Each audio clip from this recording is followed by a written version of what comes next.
Okay, I think I'm recording. Hey y'all, I'm eating candy. It's been a long time, approximately about 3 months since I've been up here. Um, Welcome to my podcast. I know you like the She Say podcast. Yeah, I did. We ain't got it worked out. Your girl barely got a name because I keep going back and forth. But the Lord has placed it on my heart to start a podcast. I don't have all of the issues worked out. The vision is not together because, to be honest, I don't have a vision because this is not something that I would probably do just on my own. But every time I pray, every time I kind of ask God, what is it that I should be doing? Is there something that I am missing that you would have me do? This keeps coming up in my head.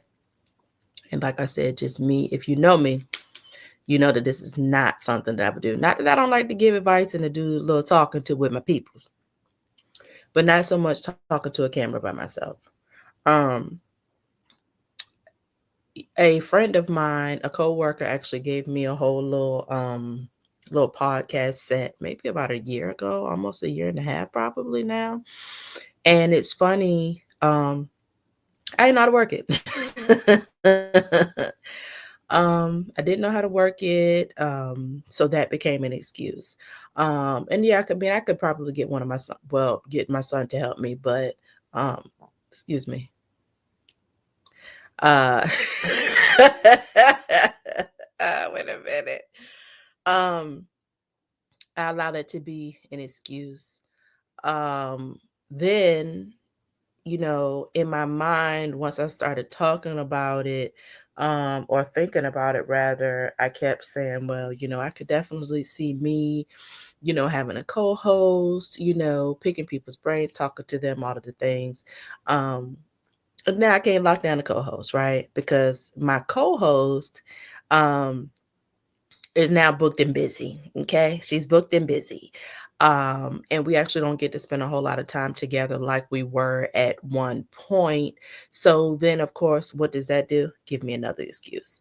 Um, and then even recently, like I've been going back and forth of just kind of saying, like, is God telling me to do a podcast, or am I just kind of like, am I letting people say, well, girl, I'm waiting on the podcast. I'm waiting on the podcast because you always talking about good things, blah, blah, blah. Um, so then I came up with the name. I was talking about it, but I wasn't putting anything into action. Now, I did go as far as reserving the name online, but I didn't make it official. So then I would say probably about a couple months ago of me, I was just scrolling through social media, maybe a little bit before that, because I believe a couple months ago I was fasting from social media, but um, I see a girl come out with a very, very similar name, and not only a similar name, y'all. The girl looked like me. She had locks. I want to say she had locks or braids, about the same skin tone, and she popped up on my what is it called? I don't want to say news feed, whatever it's called. Um, she came up stuttering and trying to get her words out, and I don't say that to be funny. I say that to say, um, she might not have been completely comfortable in what she was doing. She might not have had it all together. She might not even had her words all the way together, which is why I said she was kind of stuttering, because she was trying to think of what she was saying, kind of like I'm doing now. She was doing it. And I took that as God saying, okay, well, stop playing with me, because when I tell you to do something and I drop a name in your spirit or whatever the case might be, and then you don't do it, I mean, I'll get somebody else to do it. And now you sitting here wondering why things ain't going the way you wanted to go. It's because you're not being obedient. So I take all of that to say, and I say all of that to say, this is me making an attempt, right? I'm playing around with a couple names. It's funny because even with the name, um I've thought of some things. I've pulled all of my friends, my people that I feel like would, my friends, my family, to get their ideas on what the name should be called. I'm playing around with let's unpack that. Um Also, can we talk? But again, the one name that I had, because I had already had kind of said that that was going to be the name, it rolls off of my tongue very easily. But either way, um, we're just gonna make it do what it do. No co-host, no setup, no great background, none of the things. I'm literally just sitting in my room on the bed, on the in the chair right beside my bed. Um and yeah, I'm going to come up here. I am going to attempt to just start recording some content, and we're gonna make it do what it do, and we're gonna let it grow from there. And it's funny because look, y'all, I started to have my little this is a little microphone. I started to have that right there. Well, one, I think it looks funny because of how close I am to the computer, I guess. Oh, I felt like I was being watched for a second. My son's to be peeping around the corner. But this don't work. So we're not even gonna pretend like we got that. Um, and I mean, and it only doesn't work because I ain't got it plugged up because like I said, I can barely figure it out. Um, but one of the things that I want to talk about, I could talk about a couple of things, but just in case I post anything that I had posted or talked about earlier, I want to talk about hearing God's voice and um knowing that it's God. And I want to talk about that because I'm probably going to end up telling a little story because I have been talking about the situation beforehand, right?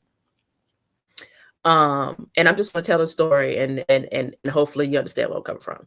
So, I met this guy probably last June. Like I said, it's March. Last June, seemed like a nice guy. We started out kind of talking on the phone, blah blah blah. Very nice conversation. He was a Nigerian guy, very funny, um, just good vibes. You could tell he was a really good dad, very hands-on, all of the things.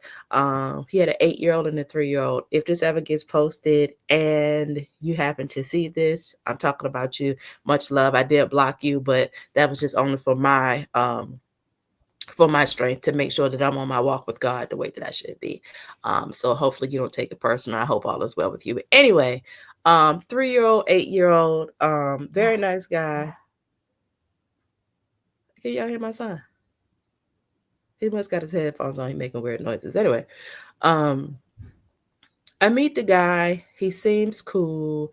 Um, we kind of hang, like I meet up with him a couple times just to talk to him and really, to be honest, to see what it looked like and all of that, because our initial meeting was at a store. And I took, he gave me and my niece his card. And I mean, I glanced at him, but I won't really like looking because to me that, I mean, what I think is handsome is typically not what the normal person would think is handsome, I guess. But beauty is in the eye of the beholder. So um I remember that he didn't look bad, but I just didn't really remember what he looked like. And then it's funny because he was out playing soccer, and he had the kids out there one day, and I met him up there. And child, I was trying to park my car, trying to parallel park, which I cannot. And well, I mean, I can obviously because I parked the car, but I'd be struggling. Um, I was trying to park my car, and I kept thinking, why is this man this man keeps staring at me? I can't even get into this parking spot. And then I realized, like, oh, that's the guy. But like I said, very nice, good conversation. I could tell that he appreciated my body, um, and just what I had going on there, all of that, which people show you who they are right off the top. Anyway, we meet up another time. Again, we still very early on in conversation, not really having gone anywhere. But again, like I said, I can tell he's a good guy. We're having really good conversation. We have a lot of views that are similar and things like that. But I meet up. I'm on my way to go walking with a friend and one day, and he happens to live close by. So he asked me to just stop over. I stop over for a second. And Um, I come in, so this is his apartment building or what his apartments or whatever, and he got his kids in the pool. So he comes out to let me through like the pool house door or whatever. And as soon as we get inside and it's just us, he's like, "Oh, well, let me get a hug." We hug, we start kissing and stuff, which I mean, I'm not saying I'm against that. Um, but hindsight being 2020, like, girl, what is we doing all of that for all early? I mean, like he took the opportunity to kind of I don't want to say run me down, fill me up, whatever. Um, again, I say all of that to say people will show you, what they're about, whatever. But whatever. So, we go, we sit down, we trying to kind of chit chatting while the kids are in the pool and whatever. And then something, as we sitting there, I had been thinking, especially about a couple things because of the 3-year old daughter. Um, and I knew that he was like from the times that I had talked to him and stuff. I mean, he was obviously co-parenting. He got a 3-year-old. And but I went on ahead to ask. I was like, "Are you completely single?" You know what I'm saying? And I'll be honest. In my time of not being in a serious relationship, it's probably been maybe 6 years or something like that. Um, I mean, I don't be that's gonna sound terrible. I don't necessarily be asking that, right? Because um there was at one point that really wasn't my business. Okay. Because if you're not married or whatever the case might be, then you're single. But anyway, child, he commits to telling me not only is he not single, but he's still married, talking about I just can't get her to sign the divorce papers. So now I'm looking like, sir. I said, well, Dag, I just knew you was gonna be too good to be true. So we finished our conversation that day and talked a little bit more about that situation. But anyway, obviously at that moment he was still married. I kind of stopped talking to him after that. Fast forward to I think which I talked about a little bit in the videos in December, which I did not really allude to what it was, but I mean it is what it is. We ain't anybody out here perfect. He reaches back out, and essentially what I told him was, I said like when I stopped talking to him, I said, "You're a nice guy, right? And I would love to see, a nice guy in the sense of like I could see us talking and dating and taking it from there. Not like I was in love or anything crazy. But holler at me when you get the divorce paper signed, sir. Um, because we can't get nothing going if you got something on already. Whether y'all been separated, which they are separated, but separated for God knows how long, all of the things. So he reaches out. I didn't block him. Uh and he ends up reaching out maybe, I don't know, October, November, I don't know. Um on some like, okay. He reached out and he said, which at the time I thought was cute. He was like, "Hey Sheena, I wanted to know if you were still taking applications." He was like, "If so, I would love to submit an application and sit down for an interview. I've made tons of changes. I just want to, essentially chop it up, da da da." So I'm like, okay, interest peaked because we would all love the fairy tale story of, this situation wasn't perfect at first, and I walked away from it like the Lord would have me do, and then it works out in my favor. He got the paper signed. um you know Now he or something, because if you do the math, I mean, again, I could tell that he had been separated, but if you do the math and he had the paper separated yet or whatever, I mean signed yet, then it could possibly be a year, whatever. um so we end up finally, we do a little texting. He's more then we end up talking on the phone, and I go to find out about what's what with the changes, because what we're not going to do is have a whole bunch of small talk, sir, because ain't no small talk if you are in a relationship. He tells me that he didn't move to Norfolk. He was in Virginia Beach at first. He didn't move to Norfolk, and he has this duplex, blah blah blah, that he has bought, and he's renting out rooms, blah blah blah. but he's still married. I mean, he has given his wife true notice, and he's working towards, like, he has a mediator with the separation and all of that. But at the time, um she wasn't, like, nothing had been signed because they were working out, obviously, the terms and conditions, and she was trying to give him a run for his money, essentially. um so did your girl say, "Oh, well, sir, you didn't get the paper signed, so I'm out of there"? Absolutely not. Because I'm still a work in progress. I can't say that I'm perfect because I'm not. And one of the things I had to come to terms with is that, in some ways, that I had idolized being in a relationship and being married and all of the things, and wanting it so bad that, I was willing to overlook certain things. But let me get to the whole hearing God's voice. Okay. Sorry, y'all, my allergies is acting up. Because I was trying to get this little corner together to sit up here and get on this podcast, and then my picture had failed, and I had to put the picture back up. All of the things that kept making me want to say, I'm not even going to get up here and say any and do anything, record anything or anything, all of the excuses. So I did what I had to do. Allergies is acting up. Um, yeah. But anyway, um, after that initial message when he asked about the taking applications, blah blah blah, I did say, yeah, I'm still taking applications, blah. um I heard God tell me, tell him you ain't taking no applications.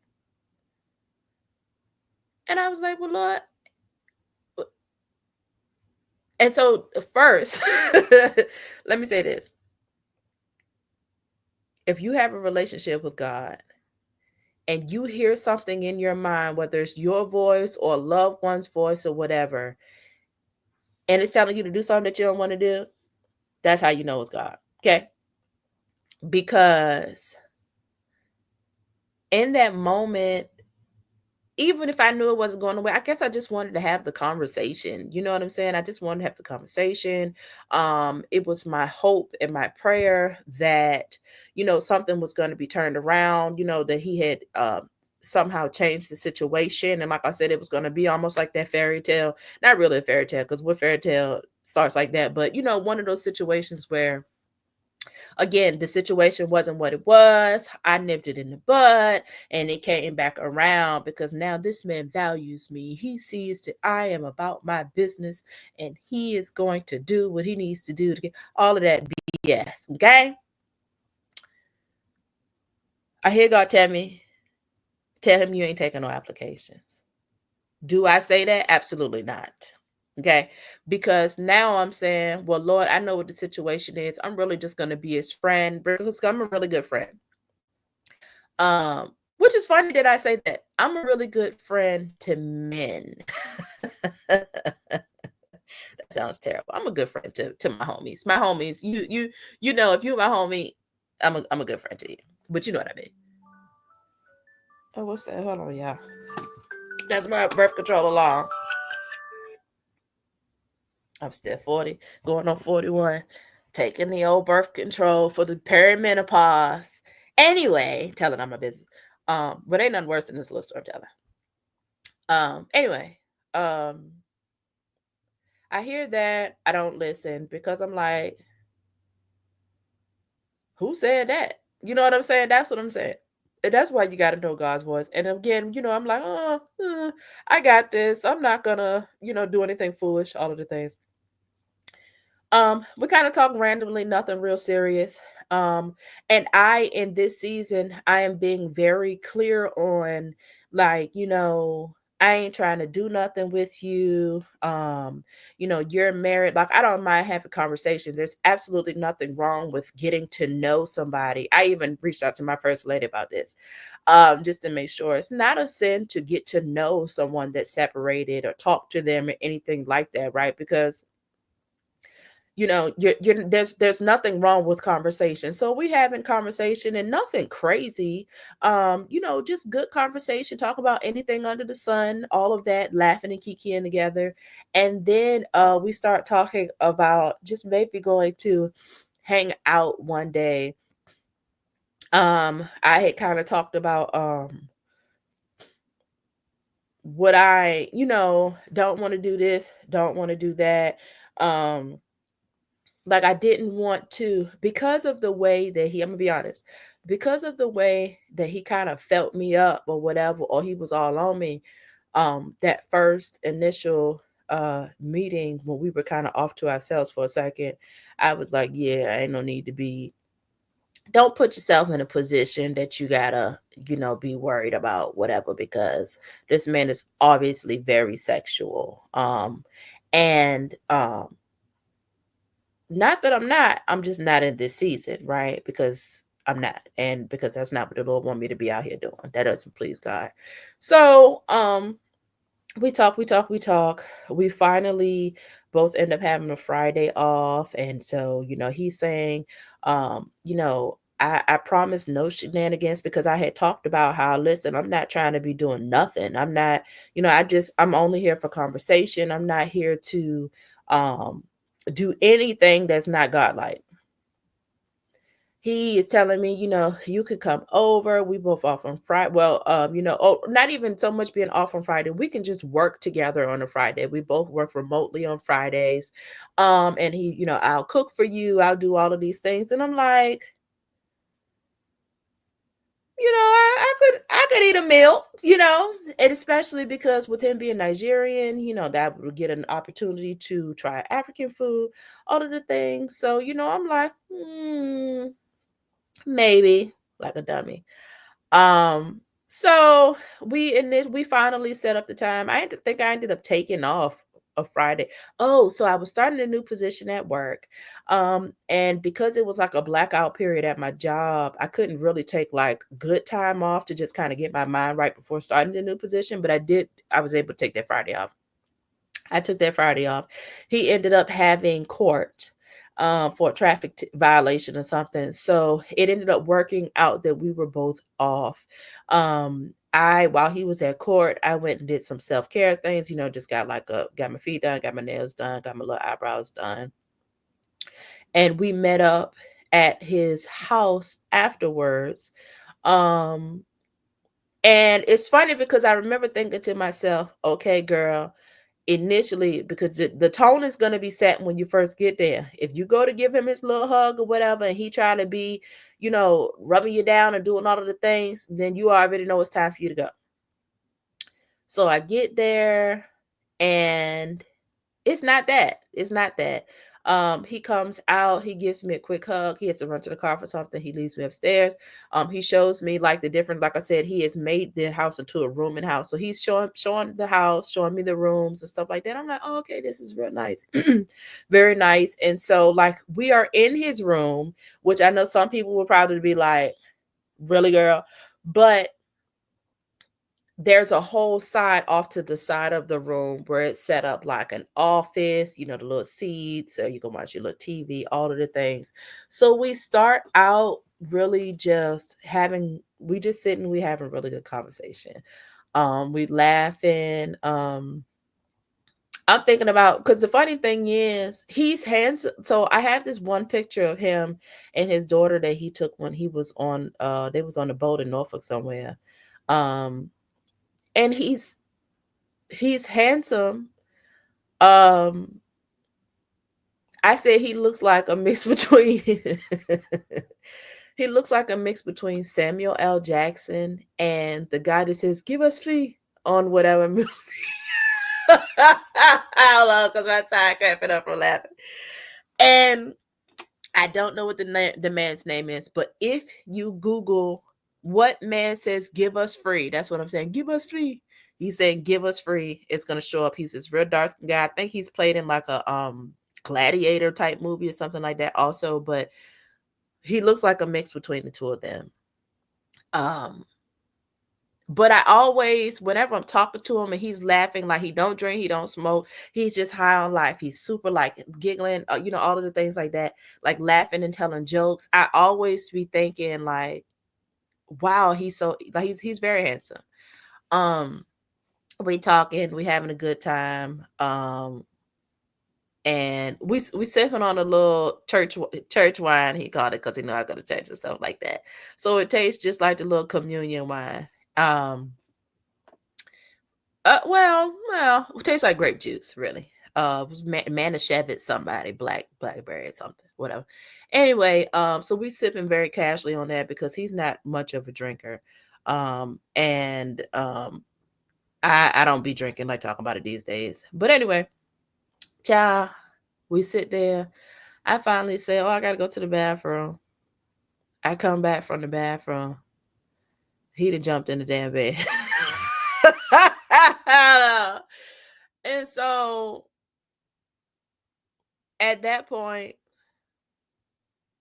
I'm saying to myself, now, girl, you need to go ahead and put your shoes back on and you need to leave. Do I? Absolutely not. Because now I'm somehow thinking, now I'm so strong that I'm like, oh, I can sit here and but I'm not gonna do anything. I'm just gonna just sit here like, girl, it's like when the pastor say, my pastor always be like, we go somewhere and say we're not gonna do nothing, but here we are putting on our best underwear and all of the things before we go, which I did it. I legitimately call myself putting on a raggedy pair of granny panties, all of the things. I had on a gray turtleneck and some wide leg jeans. Very much not really giving sexy, not giving anything. You know what I'm saying? Because your girl was throwing a tight pair of jeans, little skinny jean, quick. So very much like I had on a pair of little raggedy Vans, little cute pair of socks. Which that's something that we had in common. He had a nice pair of socks as well. Anyway, yeah, girl, I come back from that bathroom, like I said, he in the bed. So now I'm sitting rigidly on the bed and we still talking. And then he's like taking my face and pushing like that and kissing my cheek and kissing me. And again, you know what I'm saying? I don't mind kissing, I guess, because again, I knew that I wasn't planning on doing anything serious and um anyway, long story short, because I ain't got to get it all into the nitty-gritty. Things progressed quickly, I would say. And then at one point, he was undoing my bra strap. And I was like, up, because you act like you didn't hear what I said. So now I didn't popped up. I didn't fix the bra strap. And now I'm sitting back. Now, still, notice I say I didn't go ahead and leave. I then go.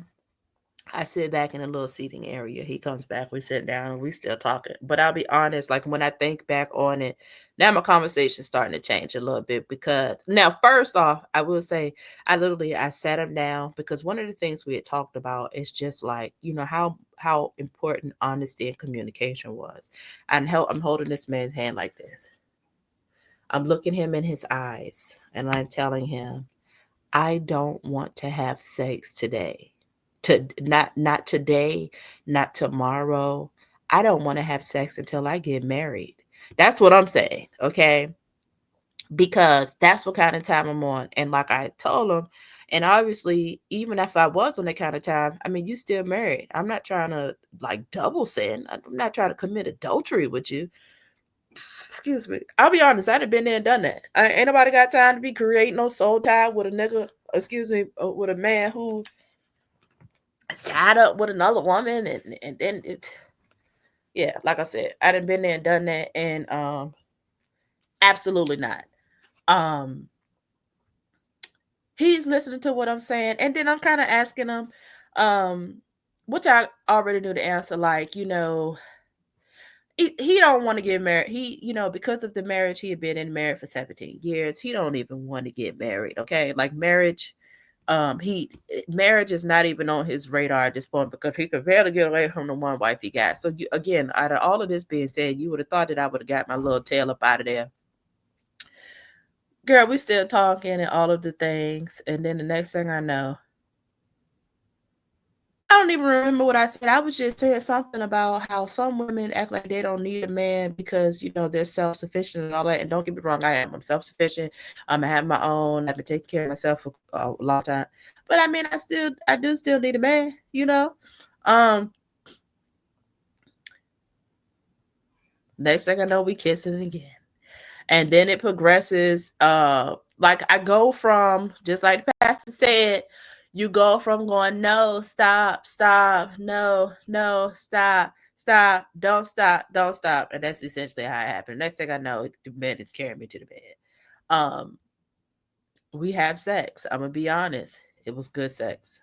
Um, Probably the best first time sex I've ever had. Um, because in my experience, typically the sex gets better. The longer you know the person, the more of a connection you have and stuff like that. Mhm. But baby, when I tell you afterwards, I was like, girl, you didn't ruin 2 years of celibacy behind a married nigga. What were we thinking? Um, yeah. And I remember I was like this. Because this is what I did when I know I done effed up. Try to get my thoughts together. And it's funny because, like, thinking back, it was time we had to hurry up because he had to go pick up his kids from school because on the weekends his wife works whatever, she worked late, so he had to go get the kids, whatever. We were rushing. I had to get back home because my son had to go pick up my granddaughter. But it's funny because it was like I was trying to, instead of leaving, as soon as I realized the writing on the wall, it was like I was trying to make it to 3 o'clock. Like I just got to make it, just got to make it. And when you think about it, what kind of healthy situation is that? If you make it plain of what it is that you is and ain't trying to do, why is you having to hold out until 3 o'clock? That's absolutely ridiculous. We laughed. Um, and whatever. Um, and of course, he reached out, he kept reaching out, which I knew that he would, you know what I'm saying?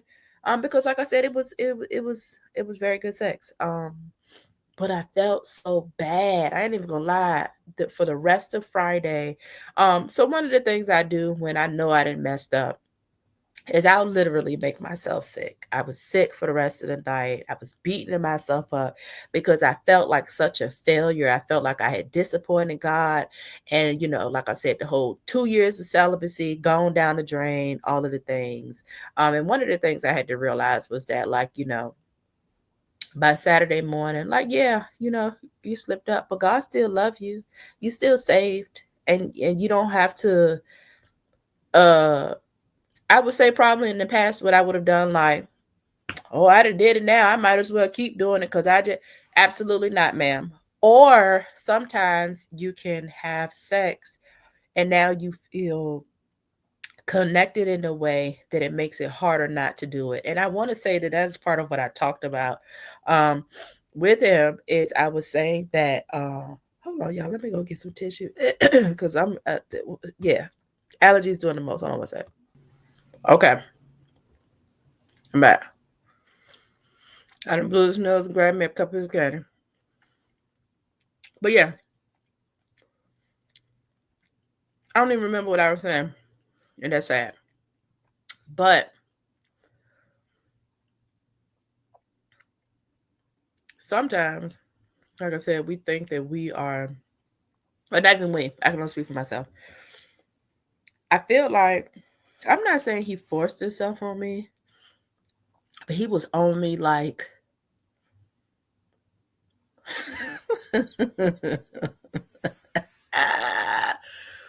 he was on me like he had set out in his mind, I'm gonna get this girl before the end of this day, and he definitely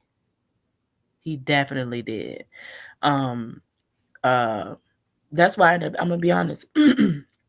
I had to block him because um, we continued to have conversation after that, and while he seemed to be understanding of like. Because I was like, you said no shenanigans. Like, what was that? What? And he was like, I don't know what happened, but it was great, and it was. But you do know what happened, okay? And if I didn't learn anything else, what I'm not going to do is put myself in the same situation. And at first, being soft like I am, I was all like, well, we can probably hang, but we just can't do nothing at, like, I'm not coming back to your house. I said that, I think, the next day. I'm not coming back to your house because look what happened. I thought it was going to be a safe haven, like somewhere that I could kind of disappear to. Like, even when he was at work or whatever, like on a day where I was working from home, our remote days weren't always the same, because a lot of times that's what I'm looking for, just like that oasis, that safe haven away from home. Because it's me and my sons here, and it's me, my sons, and my grandbaby on the weekends, and I always am just feeling like, where's my space? Where's the space just for me? Um, but yeah, that's what I thought it was going to be, but obviously it isn't, or at least I'm not going to put myself back in the same position, right? And then I started feeling like, and he was like, yeah, no, we can try to coordinate our time. Everybody want to call me and stuff when I'm trying to have some act right and do this and do a little recording. I'm gonna have to call him back. I'm almost finished anyway. And it's not was it's 8 o'clock where she live in Texas. Anyway, I'm gonna say I would never be calling nobody no day on 9 o'clock at night. Okay. Um, and I know Stacy ain't about to answer the phone, whether she woke or not. Her phone don't do not disturb. Anyway, hold on, because that one was good. What flavor was that? These are the Lifesavers Easter gummies. If you don't know, now you know. These are the best Lifesaver gummies, hands down, period. Okay? Period. And you can barely find them. But if you do, get you a bag. Bomb. Anyway, but yeah. So first I tried to play it off like I would just be like, oh,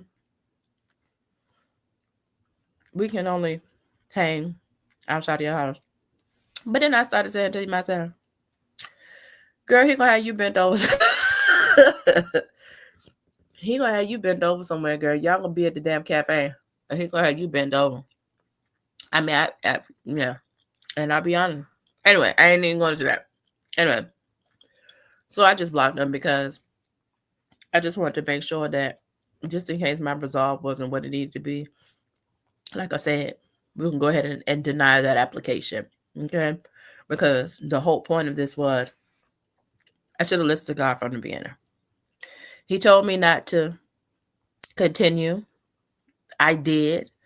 And anytime we don't do what we're supposed to do, it's just like your child, there are consequences. Now, my consequences weren't terrible, right? Outside of me, like I said, ruining 2 years of celibacy, on a situation that if I really sit back and think, hindsight being 2020, it wasn't going to go anywhere. Does he plan to divorce his wife? Yeah, but he got a whole 2-year plan to be able to do it and all of that. And who wanna no, who wanna just no. And then, even if I had wanted to just kind of be a friend or whatever during that time, I mean, you ain't trying to get married. I actually want to get married. So, those were all things, that was all the writing on the wall, excuse me, that I was ignoring, that I was not paying attention to, or just, yeah, ignoring, because I seen it. I just didn't want to realize what was being shown to me. God told me to do something. I didn't do it. There were consequences. Thank the Lord, they have been things that I can come back from, right? Because I'm still saved. God still loves me. He's still going to give me grace and mercy and all of the things.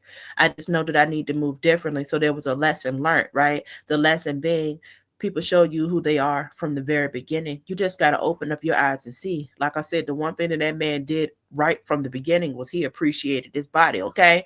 He made sure that I knew that he thought I had an amazing shape, and them eyes was all over me. And again, I do like that. We all want to be appreciated, right? It's a time and a place for that. You know what I'm saying? And when you find a man of God and somebody who has the same, what? What? Okay, so you set the alarm. You set your Uber for 5:45. Okay.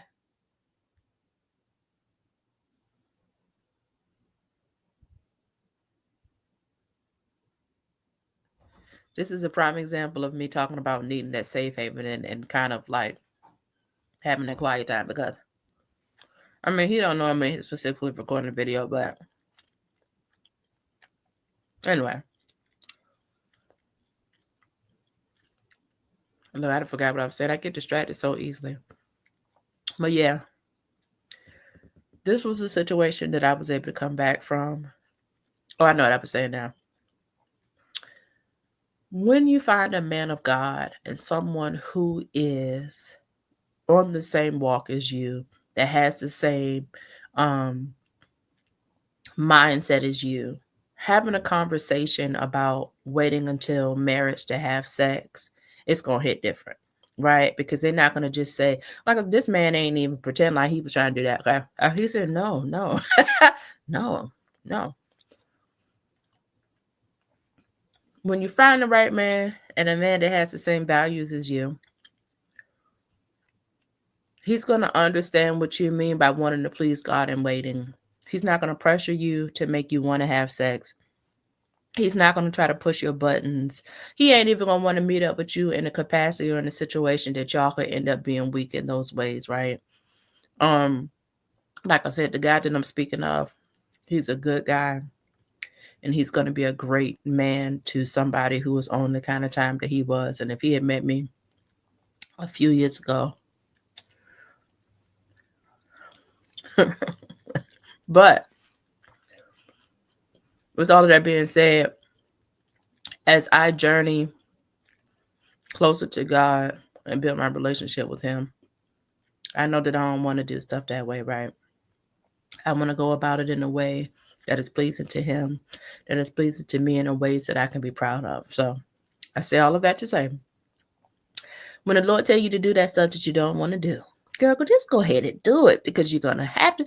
You know what I'm saying? You're going to reap what you sow. It's going to come back around. And the only thing that you can hope for is that whatever consequences that you have to that disobedience, is that it is something that you can come back from, and it is not something serious enough that you end up having to deal with it for the rest of your life. So that's really it. That's all I got, y'all.